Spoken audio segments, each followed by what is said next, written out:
Hello बच्चों, आपका अपने YouTube channel Parth Keshav science में स्वागत है। देखिए, इस समय बोर्ड की परीक्षा नज़दीक है, इसलिए इस परीक्षा को नज़र रखते हुए कुछ महत्वपूर्ण सवालों को सॉल्व कराया जाएगा। ठीक है, इस सेशन में हम लोग त्रिकोणमिति अनुप्रयोग के कुछ सवालों को सीखेंगे। ठीक है, तो देखिए, आज हम त्रिकोणमिति अनुप्रयोग क्लास 10th का 9वां चैप्टर है, जिसमें एक सवाल है, किसी मीनार की छाया उसकी ऊंचाई के √3 गुनी है, तो उस समय सूर्य का उन्नयन कोण ज्ञात कीजिए।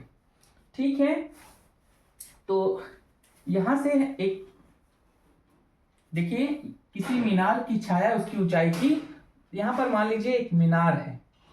ठीक है, एक मीनार है जिसकी जो छाया बन रही है, छाया तो ऐसे बनेगी,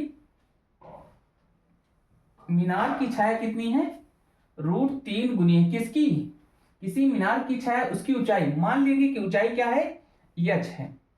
इस मीनार की ऊंचाई कितना है, h है। तब उसकी जो छाया बनेगी वो कितना बन रही है, √3h। ठीक है,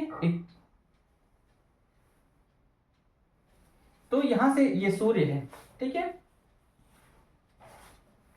तो सूर्य का उन्नयन कोण ज्ञात करने के लिए बोल रहा है ना, तो मान लीजिए कोण क्या है, थीटा है। ठीक है,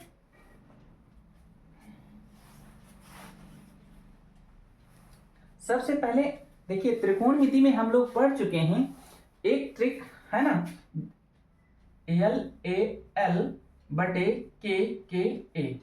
ठीक है, ये पहला वाला किसका रेशियो बताता है, ये आपका साइन थीटा का बताता है। किसका बताता है, साइन थीटा का। दूसरा रेशियो किसका बताता है, ये कॉस थीटा का बताता है। ठीक है, तीसरा रेशियो ये आपका टैन थीटा का बताता है। यानी कि लंब बटे कर्ण आपका साइन थीटा होता है, आधार बटे कर्ण आपका कॉस थीटा होता है, और लंब बटे आधार आपका टैन थीटा होता है। ठीक है, तो इसके हिसाब से देखिए, जहां पर कोण होता है उसके सामने वाली भुजा आपकी लंब, जिस पर कोण टिका होता है वो आधार होता है, और जिस पर आधार और लंब पर जो भुजा होती है वही क्या कहलाता है, कर्ण कहलाता है। तो यहां से देखेंगे, सबसे पहले आधार और लंब का संबंध यानी कि रेशियो किससे है, तो लंब और आधार का जो रेशियो है वो टैन थीटा से है। किससे है बेटा, टैन थीटा से। ठीक है, तो यहां से हम टैन थीटा निकालेंगे। क्या निकालेंगे, टैन थीटा। यहां पर लिखना जैसे लिखना होता है, लिख लीजिए। माना मीनार की ऊंचाई h है, तब उसकी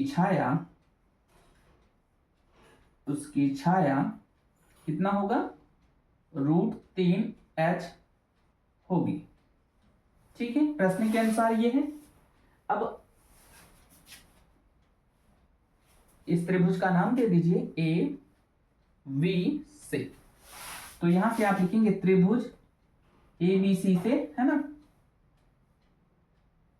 त्रिभुज ABC से, त्रिभुज ABC से करेंगे, यहां से हमारा जो टैन थीटा आएगा, क्या आएगा, टैन थीटा बराबर होता है, क्या होता है आपका, लंब बटे आधार, लंब बटे में आधार। ठीक है, जो दिया है आप रख दीजिए इसमें। तो लंब क्या है आपका, टैन थीटा ऐसे रहने दीजिए क्योंकि हमको थीटा ज्ञात करना है। लंब की वैल्यू आपका h दे रखा है, कितना दिया है, h, और आधार आपका कितना है, √3 का h। ठीक है, अब देखिए h और h और h क्या हो जाएंगे, एक दूसरे को विदा कर देंगे, कट जाएगा। h और h क्या हो जाएगा, कट जाएगा। तो टैन थीटा बराबर आपका बचेगा 1/√3। अब यहां पर हमको सारणी की जरूरत पड़ेगी। टैन 0 का मान कितना होता है, टैन 30 का मान कितना होता है, टैन 45 का मान कितना होता है, टैन 60 का मान कितना होता है, टैन 90 का मान कितना होता है। इस सारणी को याद रखना जरूरी है, उसको आप लोग याद रखिएगा। तो टैन आपका जो 1/√3 है, ये टैन 30 की वैल्यू है, किसकी है, 30 की, तो यहां से tan थीटा बराबर tan 30 अंश। अब यहां से थीटा बराबर tan उधर जाएगा, या tan से tan आप कैंसिल कर दीजिए, तो थीटा बराबर आपका कितना आ जाएगा बेटा 30 अंश। थीटा क्या है आपका उन्नयन कोण है, तो सूर्य का उन्नयन कोण जो आएगा आपका कितना आ गया, सूर्य का उन्नयन कोण कितना होगा 30 अंश होगा। ठीक है बच्चों, तो देख लीजिए इसको एक बार फिर से मैं समझा दे रहा हूं। देखिए किसी मीनार की छाया उसकी ऊंचाई की √3 गुनी है, तो उस समय सूर्य का उन्नयन कोण क्या होगा। तो मान लीजिए उन्नयन कोण क्या है, थीटा है। अगर मीनार की ऊंचाई h है तो उसकी छाया प्रश्न के अनुसार √3 गुनी है, यानी कि √3h हो जाएगा। या ये लंब है, ये आधार है, और ये क्या है कर्ण है। तो लंब और आधार का जो रेशियो बताता है वो tan थीटा बताता है। तो tan थीटा बराबर हमारा क्या होगा, लंब बटे में आधार। लंब क्या दिया गया है h, कितना दिया गया है h, और आधार क्या दिया गया है √3h।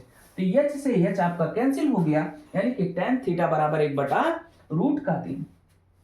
1/√3 tan 30 की वैल्यू है, कितने की होती है, tan 30 का मान होता है। तो tan से tan आपका कैंसिल हो गया, यानी कि थीटा का मान कितना आ गया बेटा थीटा का मान 30 अंश आ गया। यही सूर्य का उन्नयन कोण पूछ रहा था, तो हमारा उन्नयन कोण जो आ गया वो कितना हो गया 30 अंश। ठीक है,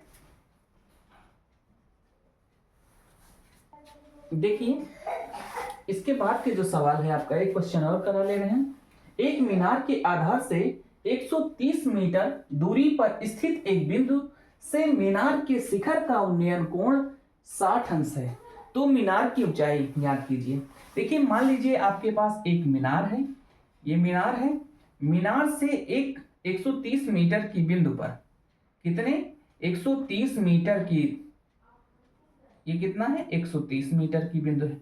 मीनार से, मीनार के पाद से कहां तक है, आधार से 130 मीटर की दूरी पर एक बिंदु से मीनार के शिखर, अब यहाँ इस बिंदु से शिखर, उसका मीनार के शिखर का जो कोण है उन्नयन वो कितना है 60 अंश। कितना है 60 अंश। तो यहाँ पर मान लीजिए मीनार की ऊंचाई कितना है h है, ठीक है, ABC ऐसे मान रख दीजिए, ठीक है, या PQ जैसे भी आप लोग रखना चाहें। ठीक है, अभी हम लोग पढ़े हैं कि जो रेशियो बताता है क्या आपका LAL बटे KKA। ठीक है, ये लंब बटे कर्ण साइन थीटा, आधार बटे कर्ण कॉस थीटा, और लंब बटे आधार ये किसको बताता है tan थीटा को। ठीक है, तो देखिए हमको निकालना है लंब, लंब और आधार किसमें है tan थीटा से, तो हम किससे निकालेंगे tan थीटा से। ठीक है, माना मीनार की ऊंचाई कितना है h मीटर है। ठीक है, तब यहां से त्रिभुज किससे ABC से, त्रिभुज ABC से करेंगे तो tan थीटा बराबर हमारा क्या होता है लंब बटे में आधार, जो वैल्यू दिया गया है रख दीजिए। तो थीटा के स्थान पर कितना है 60 अंश, तो tan 60 अंश बराबर लंब कितना है h और आधार कितना है 130। ठीक है, चूंकि tan 60 का मान होता है √3, tan 60 की वैल्यू कितना होता है √3, अंडर रूट के अंदर 3। तो यहां पर tan 60 के स्थान पर आप अंडर √3 रख दीजिए, बराबर h बटे में 130, ये बटे में 1 कर लीजिए। अब इसका तिरछा गुणा कर दीजिए, तो h का 1 के साथ h और 130 का रूट के साथ गुणा होगा तो 130 √3 मीटर। यही हमारी मीनार की ऊंचाई है। तो अतः मीनार की ऊंचाई कितना है 130 √3 मीटर है। ठीक है, सवाल समझ में आई। ठीक है, अगर समझ में ना आया हो तो एक बार कमेंट करिएगा, कि नहीं आया तो हम इस पर दोबारा वीडियो बनाने का प्रयास करेंगे और बनाएंगे, समझाने का प्रयास करूंगा। ठीक है, तो अब इसके बाद नेक्स्ट सेशन में आगे की सवाल करते हैं। तब तक के लिए bye bye, tata. Good night.